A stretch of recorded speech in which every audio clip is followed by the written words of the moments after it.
उकडपेंडी बनवण्याचं साहित्य तुम्ही लिहून घ्या. अर्धी वाटी गव्हाचं पीठ, अर्धी वाटी ज्वारीचं पीठ, 2 चम्मच बेसन पीठ. छान लालसर कोरडं भाजून घ्यायचं आहे अगदी लो फ्लेमवर, तुम्ही बघू शकता. आणि त्यानंतर फोडणीसाठी आपल्याला बारीक चिरून घ्यायचा आहे कांदा, त्यानंतर टोमॅटो, लाल मिरची किंवा हिरवी मिरची तुम्ही घेऊ शकता, कोथिंबीर.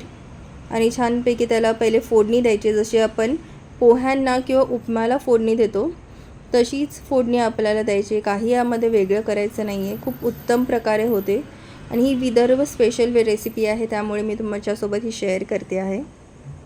कांदा थोडासा परतून झाल्यानंतर त्यात टोमॅटो घाला, हळद आणि तिखट जसं तुमचं चवीप्रमाणे तुम्हाला तिखट हवं आहे, मीठ. आणि त्यानंतर हे कोरडं भाजलेलं पीठ ॲड करा आणि गुठळ्या न होऊ देता पूर्णपणे मिक्स करा.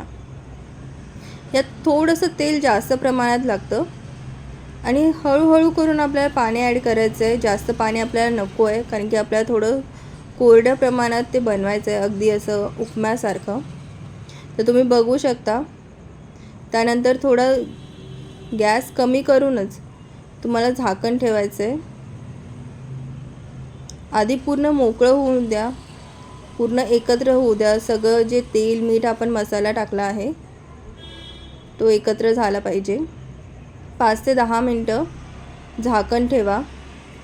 पुन्हा एकदा मिक्स करून घ्या आणि अशा प्रकारे आपली ही उकडपेंडी तयार झालेली आहे. खूप छान लागते, तुम्ही बनवून बघा.